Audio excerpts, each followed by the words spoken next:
그 중고등부 친구들이나 주일학교 분들 또 늘 서는 아름다운 성가대가 설 때도 참 좋았는데 오늘은 또 너무나 큰 은혜가 있었던 것 같습니다.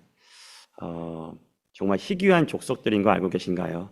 천국에 가면 여자가 많을 거라는 것이 공공한 사실입니다. 그런 상황에 이렇게 귀한 우리 형제 집사님들께서 앞에 나와서 찬송을 불러주시는 게 너무나 감격스럽고 눈물이 날 것 같습니다. 우리 말씀 듣기 전에 같이 좀 기도하고 말씀 듣도록 하겠습니다. 사랑하는 아버지, 우리가 주님 앞에 또 섭니다. 하나님 말씀 앞에 섭니다. 우리가 예수님 앞에 섭니다. 우리의 온 마음을 열어서 하나님을 경배하고 예배하길 원합니다. 하나님, 우리를 통하여 영광 받아 주시옵소서. 우리의 예배가 하나님을 향한 뜨거운 사랑의 시간이 되게 하시고 우리의 사랑과는 비교되지 않는 그 놀라운 사랑을 우리가 맛보고 경험하고 누리는 시간 되게 도와주시옵소서. 간절히 그 은혜를 사모하오며 우리를 사랑하시는 예수 그리스도의 이름으로 기도드렸습니다. 아멘.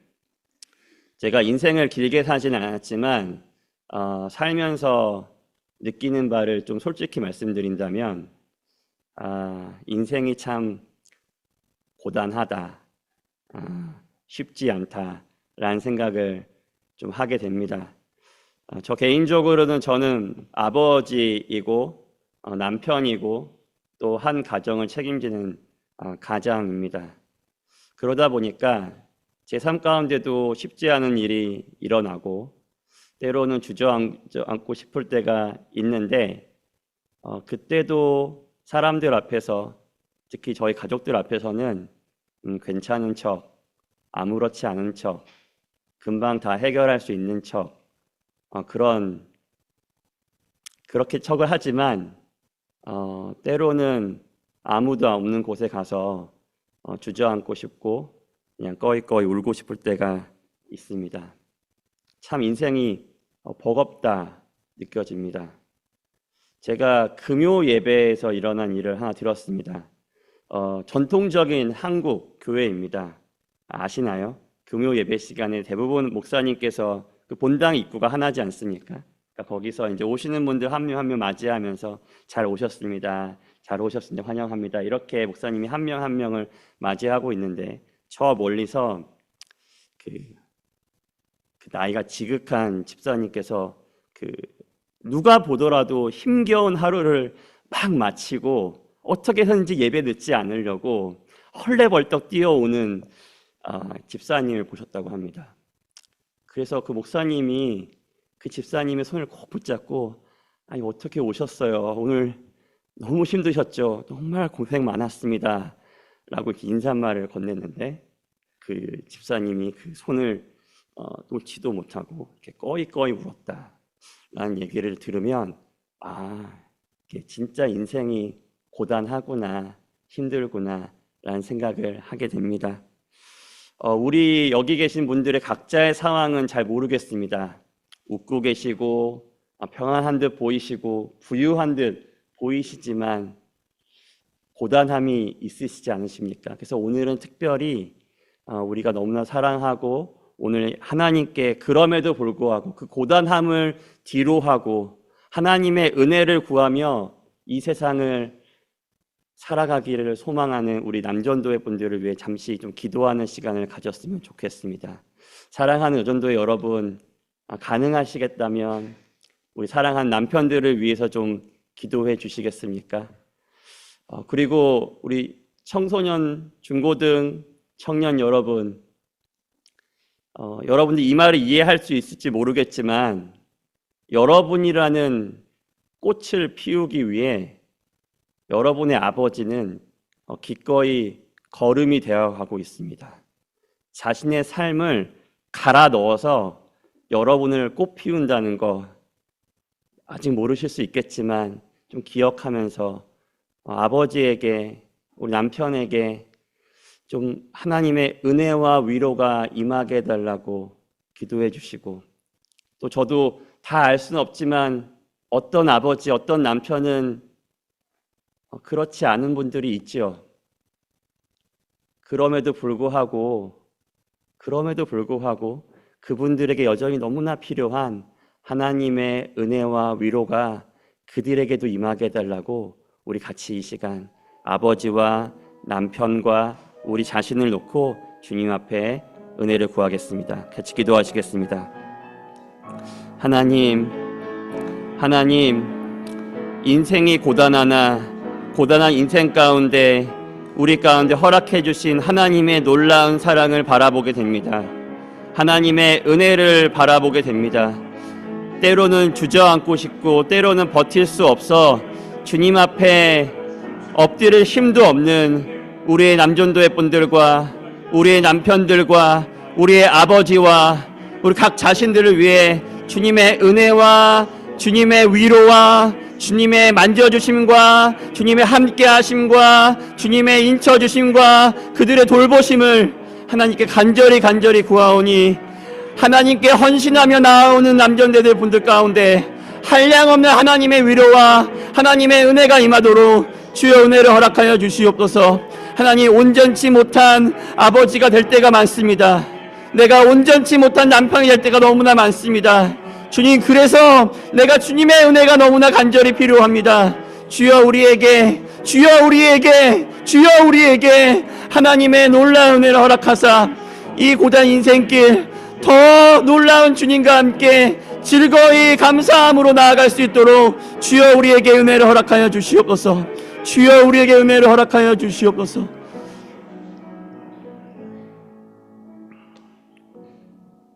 하나님의 은혜와 위로가 너무나 필요한 이 시대에 우리의 버거움을 대신 짊어지고 가는 우리의 남편과 나의 아버지와 우리 자신들을 위해 주님 앞에 간절히 구합니다.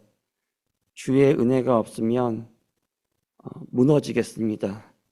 주님, 우리에게 주님의 은혜를 강같이 허락해 주시옵소서. 특별히 헌신하며 나아가는 우리 남전도회 분들에게 하나님의 은혜와 축복이, 평강이, 평안이 넘치기를 간절히 주님께 구합니다. 주의 은혜를 허락해 주세요. 예수 그리스도의 이름으로 기도드렸습니다. 아멘. 우리 중고등부 때 그 복음 예수 그리스도라는 주제로 좀 말씀을 나누었습니다. 이 복음이라는 거야말로 우리가 다 알고 익히 아는 것들 아닙니까? 예수 그리스도가 우리를 너무 사랑하셔서 이 땅에 오셨고 그분이 우리의 모든 죄를 짊어지고 십자가에서 죽으셨는데 그 독생하신 예수 그리스도가 나를 위해 죽으셨고 나를 사랑하신다는 것, 그 사실을 믿으면 우리가 구원을 받는다라는 이 이야기를 우리가 수도 없이 교회에서 들었습니다. 한치의 오차도 없는, 틀림이 없는 복음이죠. 하지만 때로는 너무나 이 축약된 복음의 메시지를 우리가 너무 자주 듣다 보니까 이 복음이 때로는 희미해지고 모호해지고 왜곡될 때가 많은 것을 보게 됩니다. 여러분 혹시 그 전도사가 이런 드라마 본다고 뭐라고 하실 분도 있겠지만 드라마 도깨비 보셨나요? 그 도깨비라는 드라마가 있는데 그 드라마를 제가 이렇게 한번 요약해봤다고 생각을 해보십시오. 도깨비가 살고 있었는데요. 그가 도깨비 신부를 오랫동안 찾아 헤맸습니다. 드디어 결국 그가 도깨비 신부를 만나 오랫동안 행복하게 살았다라고 제가 여러분한테 얘기한다고 해보죠. 그러면 여기서 드라마 도깨비를 쭉 다 보신 분들은 아마 새록새록 기억이 날 겁니다. 우리 공유 배우의 잘생긴 얼굴도 생각이 날 거지만 그들의 그 애틋하고 그 오해와 오해 사이 가운데 끊임없이 그들 가운데 이루어지는 그 사랑, 그게 막 생각나니까 막 가슴이 몽글몽글해지지요. 하지만 드라마를 보지 않으신 분들에게 제가 드린 이 요약본을 말씀드리면 이것보다 삼류 드라마가 없습니다. 도깨비가 도깨비 신부를 만나 행복하게 살았어? 이거를 우리나라에서 가장 유명한 작가가 썼단 말이야? 라고 하는 그런 왜곡이 생긴단 말입니다. 제대로 전달이 되지 않는 것이지요. 그래서 이 드라마가 삼류 드라마가 되는 것입니다.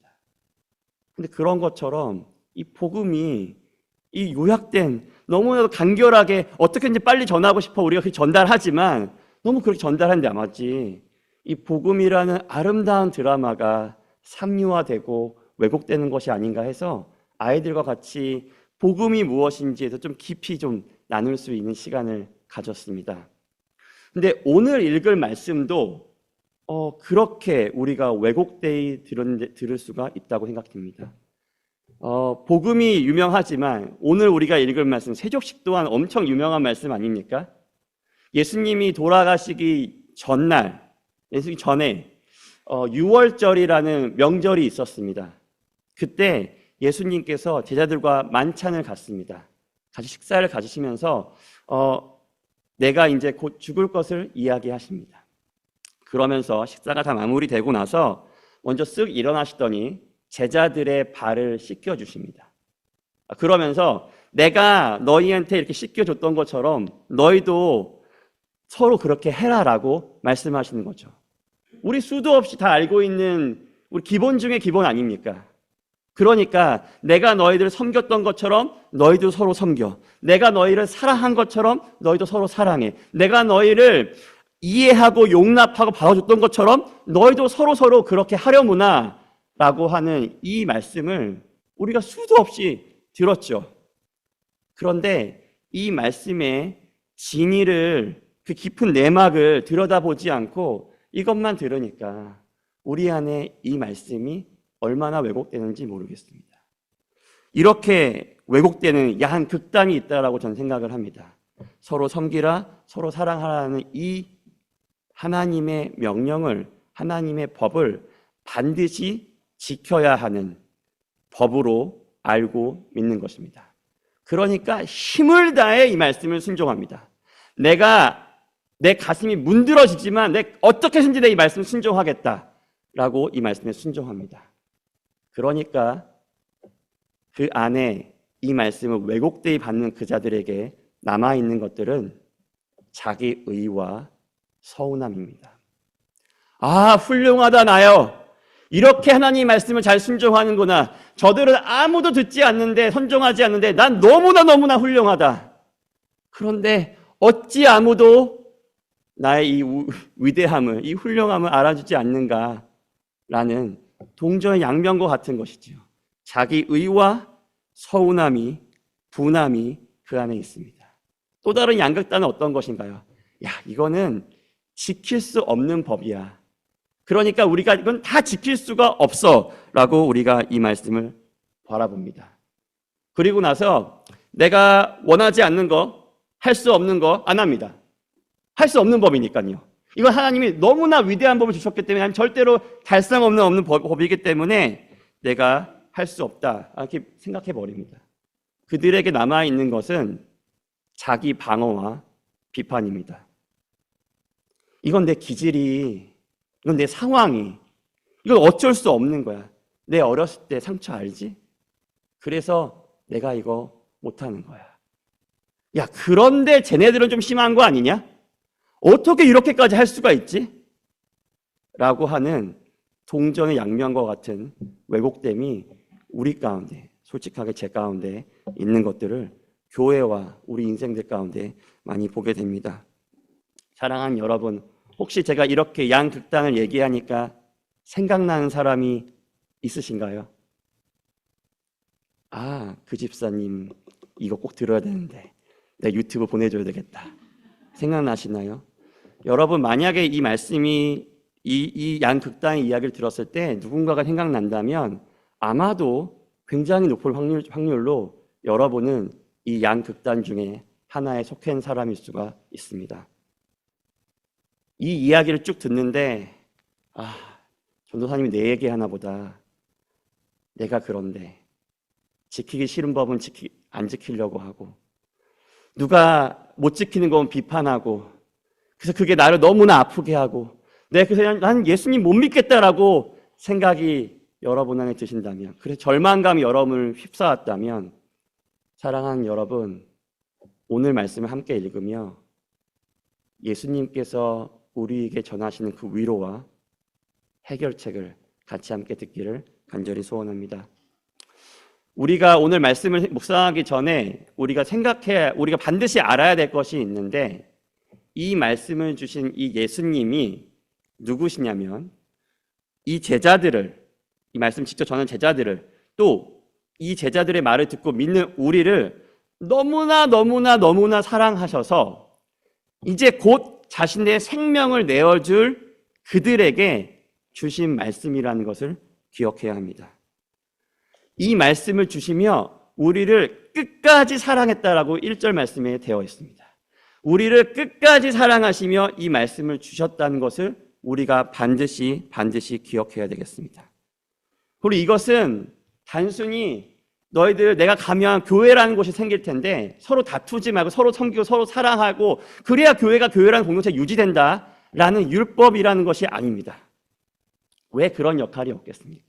하지만 이 말씀을 우리에게 주시며 17절에는 야, 이거 복된 거야 라고 하시며 주셨다는 것입니다. 앞서 말씀드렸듯이 우리에게 하나님의, 거룩한 하나님의 기준을 들이대면서 야, 이 정도는 지켜야 내 사람이라고 이야기할 수 있어 라고 하며 우리가 지킬 수 없는 법으로 우리를 괴롭히는 것이 아니다. 그리고 우리가 이 말씀을 지키면서 그래야 너가 이 정도는 지켜줘야 사람들이 야, 이 사람 다르구나, 그러니까 예수를 좀 믿어봐야겠구나 라고 하는 그러한 굴레가 아니라는 것을 우리가 먼저 반드시 기억해야 되겠습니다. 우리를 사랑하신 이가 우리에게 복되다 하며 주신 말씀입니다. 그렇다면 예수 그리스도께서 내가 한 것처럼 너희도 하라라고 말씀하셨으니까 예수님이 하신 것이 무엇인지 먼저 좀 알아봐야 되겠습니다. 이스라엘은 고대 국가입니다. 여러분 다 아시죠? 우리 영년 아닙니까? 영년. 고대 국가인데 이때의 이 이스라엘 백성들이 살던 곳은 좀 모래밭이었겠죠. 그리고 지금처럼 뭐 상하수도가 없었으니까 굉장히 길이 더러웠을 것입니다. 그리고 굉장히 더운 나라였습니다. 그 사람들이 샌들 같은 것을 신고 다녔겠죠. 그러니까 나갔다 들어오면 발이 엄청나게 더러워지는 것은 당연한 일입니다. 또 이스라엘 사람들에게 중요한 것이 무엇입니까? 정결 아니겠습니까? 우리는 하나님의 선택된 백성, 우리는 정결해야 돼. 그러니까 밖에 나갔을 때 부지부식간에 자기 발에, 자기 손에 더러운 걸 다 하실 수 있었기 때문에 들어오자마자 손과 발을 닦는 것입니다. 그런데 이 발에는 온갖 더러운 것이 닿을 수 있지 않습니까? 그러니까 이것은 주인이 직접 그 발에, 그 더러운 것에 손이 닿지 않도록 그의 노예가 닦아주는 것이 관례였습니다. 그러니까 예수님은 이것이 노예가 하는 그 일을, 그래서 심지어는 유대인 노예에게는 시키지도 않은, 자기 동족에게 그런 더러운 일을 시킬 수 없다, 그런 낮은 일을 시킬 수 없다라고 했기 때문에 그 이방인 노예에게나 시킬 법한 그 일을 지금 예수님이 하고 계신 것입니다. 13절과 14절을 같이 보면 이걸 씻으시면서 예수님이 말씀을 하십니다. 야, 너희가 알고 있듯이 내가 너희의 선생님이고 너희의 주야. 근데 그런 것처럼, 그럼에도 불구하고 내가 너희들을 씻기고 닦아주는 것처럼 너희도 그렇게 하는 것이 맞다, 옳다, 좋다, 복되다라고 이야기하시는 것이죠. 예수님이 하신 것들을 우리가 좀 깊이 좀 들여다볼까요? 첫 번째로는 예수님이 하신 것은 자신이 너무 높고 너무나 위대하고 선생이고 주인이기 때문에 자신은 섬김을 받아야 하는 것이 마땅하지만 그렇게 하지 않고 그 상대를, 그 제자들을 창조주이신 하나님께서 창조물인 제자들의 발을 무릎 꿇고 그 발을 씻겨 주었던 것입니다. 그렇게 생각하면 우리가 씻어주지 못할 사람이 없는 것이죠. 왜냐하면 하나님과 우리의 차이가 격차가 이만큼 있는데 우리보다 얼마나 아래에 있길래 이 차이보다 더 커서 우리가 이런 낮은 자들은 닦이지 못하겠어요. 그럴 수가 없다는 것이죠. 둘째로 예수님이 이 닦아주고 있는 이 행위는 자신을 버리고 도망갈 제자들, 자신을 배신할 그 제자들을 씻겨줬다는 것입니다. 여기에는 가룟 유다가 있습니다.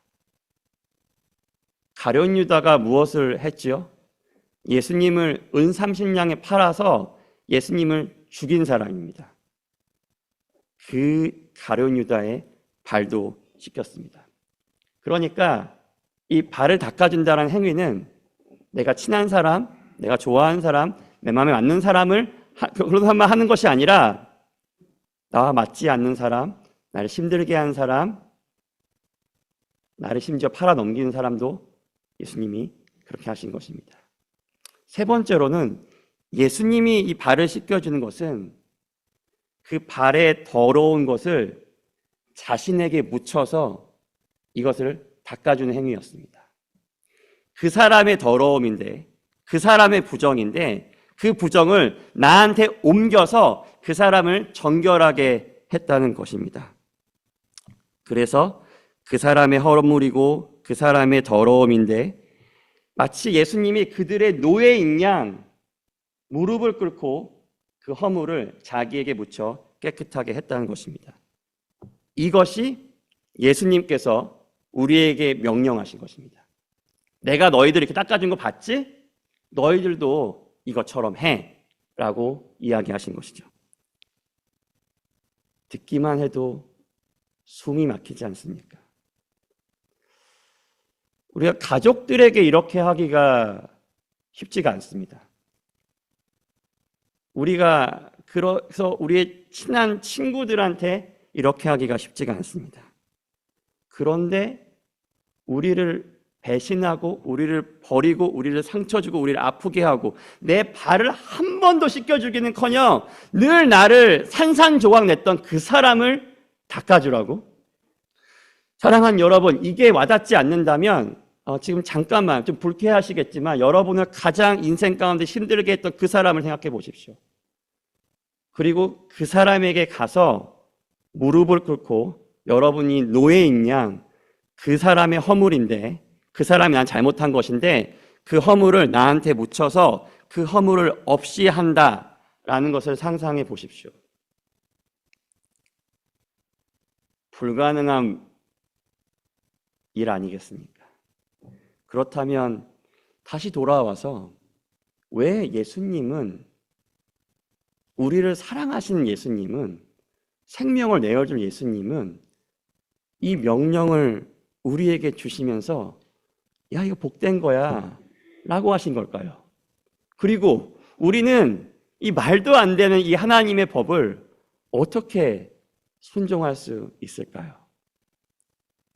오늘은 이 말씀의 해답을 7절 말씀을 통해서 함께 발견하고자 합니다. 우리 7절 말씀 함께 볼 수 있을까요? 예수께서 대답하여 이르시되 내가 하는 것을 지금 너희들이 알 수는 없어. 그런데 그 후에는 알 거야. 이게 무슨 말이죠? 지금은 너희들이 모르는데 그 후 언제? 근데 우리가 하나 알고 있는 게 있습니다. 그 후라고 했을 때 굳이 어떠한 지점을 얘기하지 않아도 야, 그 후라고 말만 하면 아, 그때라고 모든 사람들이, 이 모든 제자들이, 심지어 우리마저도 너무나 손쉽게 알 수 있는 그 후가 있는 것이죠. 예수님이 이 땅에 오신 이유, 이제 곧 나타나는 그때, 그 후 예수 그리스도가 십자가를 지고 죽으시며 다시 부활하시는 그 후를 말씀하시는 것입니다.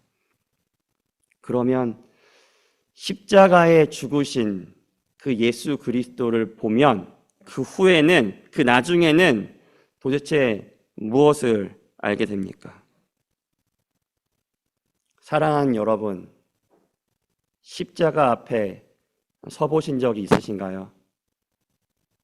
그냥 교회 앞에 있는 그 십자가 앞에 서 있는 거 말고 그 피비린내 나는 예수 그리스도가 달려 죽으신 그 십자가 앞에 서보신 적이 있으십니까?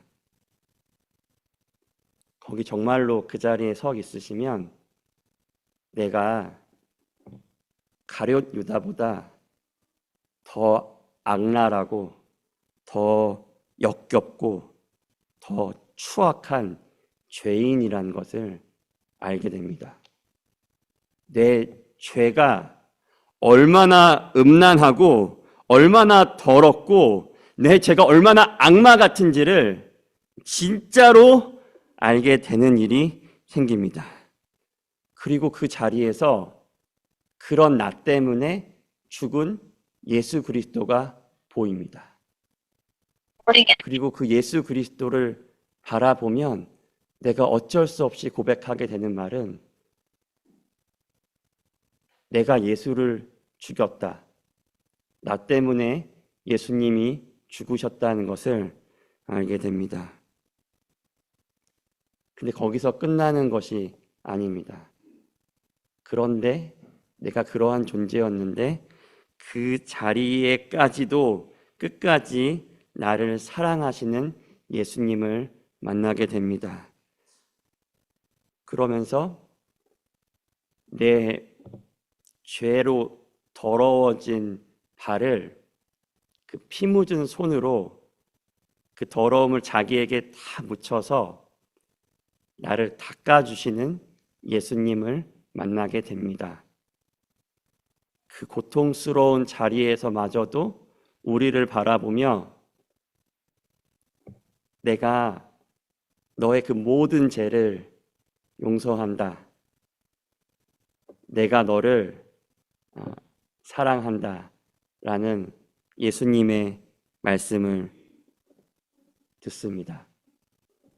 그래서 십자가에 매달린 그 죽으신 예수님을 진짜 만난 사람은 자신이 받은 그 사랑 때문에, 그 용납 때문에 아까 말씀드린 그 말도 안 되는 명령에 즐거이 순종하는 자리로 나아갑니다. 그 사람들은 확실하게 압니다. 무엇을 알죠?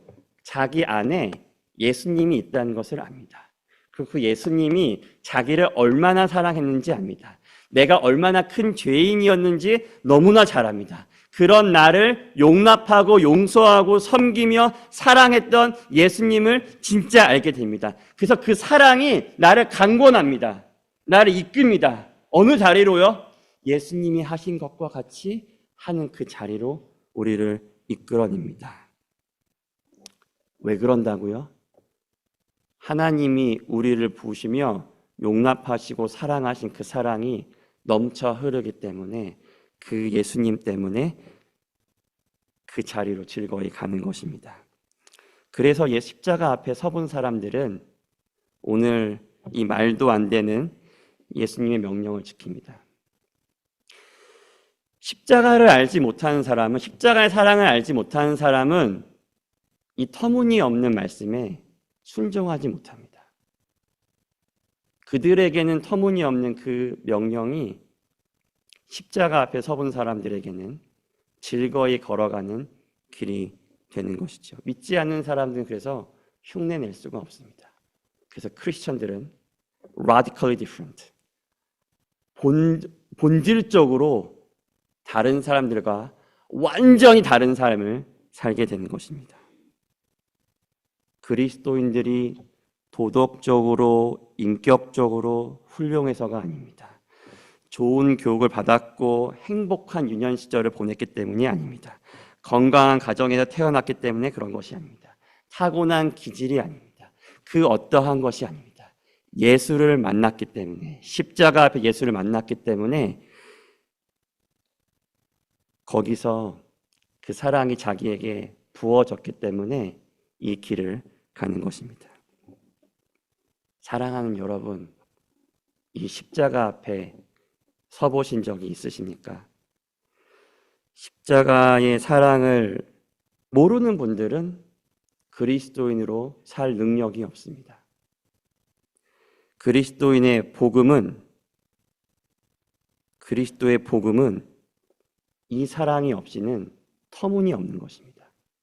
그 세상 사람들이 성경을 보며 복음을 보며 야 이거 말도 안 되는 이야기야 라고 말하는 것이 너무나도 잘 이해가 됩니다. 터무니가 없는 것이죠. 그런데 오직 성령이 임하여 이 예수 그리스도를 진짜 만난, 그 십자가 앞에서 만난 그 사람은 그 넘침 때문에 하나님을 즐거이 따르며 이 사람이야말로 예수 믿는 참 맛을 경험하며 알며 살아가는 것이죠. 근데 사랑하는 여러분, 여기에 비밀 하나가 더 있는데 이것을 말씀드리고자 합니다. 내가 도저히 닦아줄 수 없는 그 사람의 발을 닦아주면 내가 비참할 것 같거든요. 내 인생이 찢어지는 것 같거든요. 내 자존심이 산산조각이 나거든요. 도저히 할 수 없거든요. 그런데 역설적으로 그럼에도 불구하고 나에게 부어진 사랑 때문에, 예수님 때문에 그 사람의 발을 닦을 때 예수님의 사랑을 더 깊이 알게 됩니다. 왜 그런지 아십니까? 와, 이따위 사람이 있네? 야, 이렇게까지 날 모욕을 하네? 이렇게까지 날 괴롭게 하네? 이렇게까지 이 사람이 나에게 원수네? 한 것 이상으로 우리가 하나님 앞에 원수인데 그런 나를 이 예수님이 사랑했다는 것을 알아가기 때문에 그렇습니다. 얘보다 더 원수적인 이런 나를 사랑했다고? 우리가 말씀에 수도 없이 듣죠.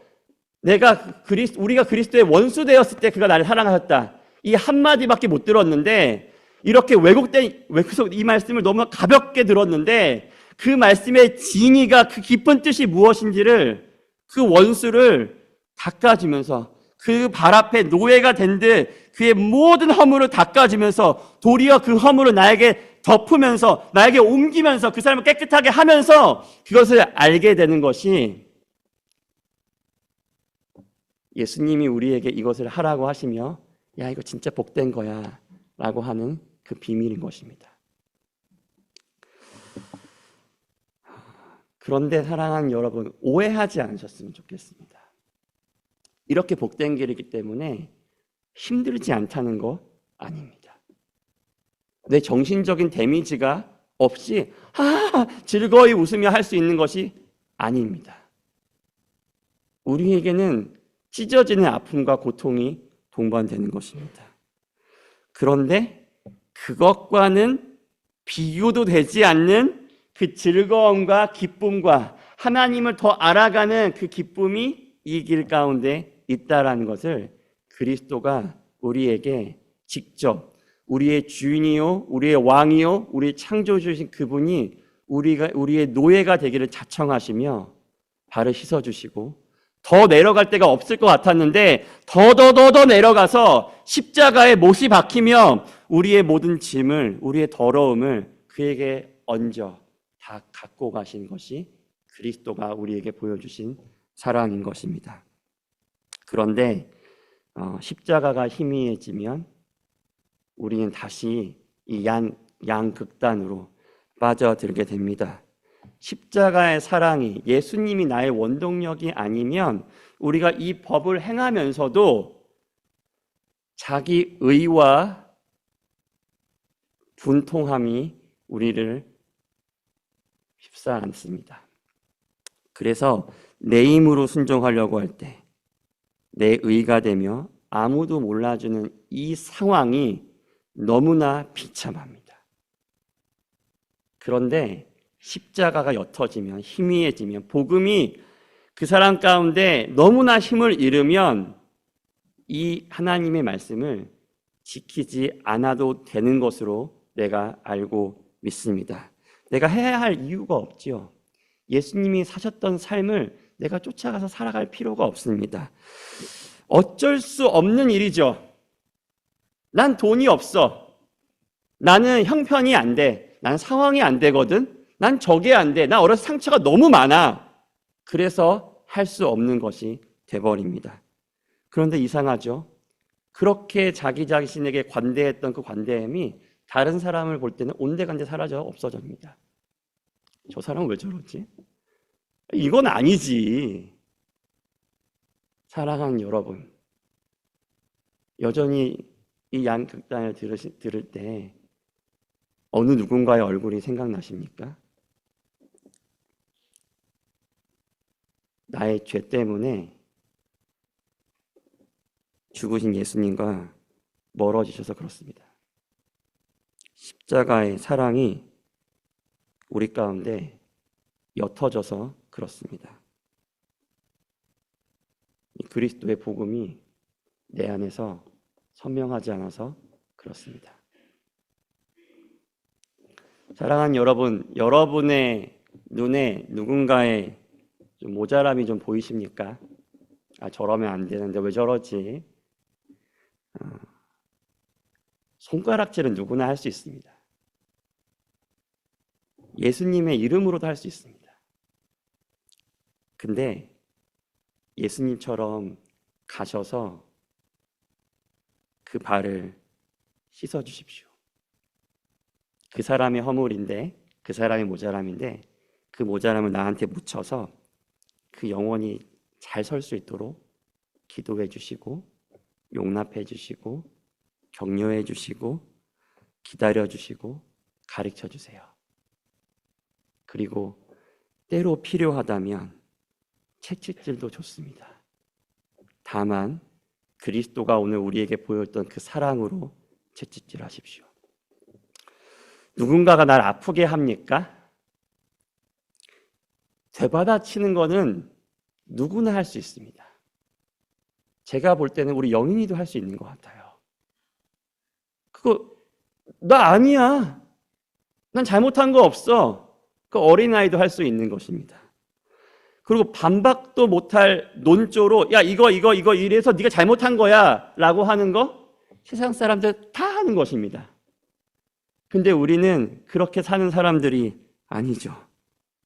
다시 예수님처럼 가셔서 우리가 수도 없는 죄로 아파하고 예수님을 배신하고 하나님 말씀에 등 돌리고 무시하고 잊어질 때도 끝까지 우리를 사랑한 예수님처럼 그 사람에 가서 사랑해 주시고 섬겨 주시고 도리어 우리를 아파하는 사람에게 가서 그 안에 있는 아픔을 닦아주는 것, 그것이 그리스도가 우리에게 명령하시며 야야 이거 진짜 복된 거야 라고 이야기하는 명령의 실체입니다.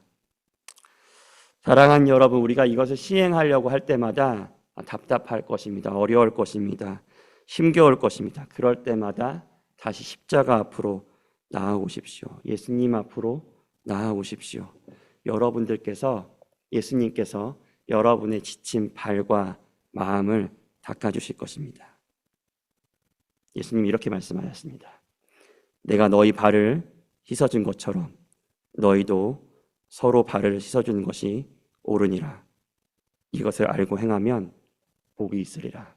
아멘. 우리 같이 좀 말씀을 붙잡고 하나님 앞에 좀 기도하시겠습니까? 사랑하는 여러분, 제가 간절히 말씀을 준비하며 기도한 제목이 하나 있습니다. 우리 모두가 십자가 앞에 진짜 서는 것입니다. 우리를 사랑하시는 그 예수 그리스도 앞에 진짜 머물러 서 있는 것입니다. 그래서 내가 얼마나 주님 앞에 죄인인지, 내가 얼마나 하나님과 원수되었는지를 알게 되는 것입니다. 그 원수됨을 알 때 그리스도가 우리를 사랑하시는 그 사랑인 예수님이 날 사랑하신대 라는 말로 한마디로 절대로 할 수 없는 말이 되지 않는 사랑으로 우리를 사랑하시는 그 사랑을 우리에게 주신 것입니다. 그것을 우리가 진짜로 알기를 원합니다. 그 사랑이 임할 때 우리가 그렇게 예수님을 닮아 살게 되어 있습니다. 우리 이 시간 다 같이 기도할 때 십자가 앞에서 내가 주님을 만나기 원한다고 주님 앞에 부르짖으며 나아가겠습니다. 같이 기도하시겠습니다.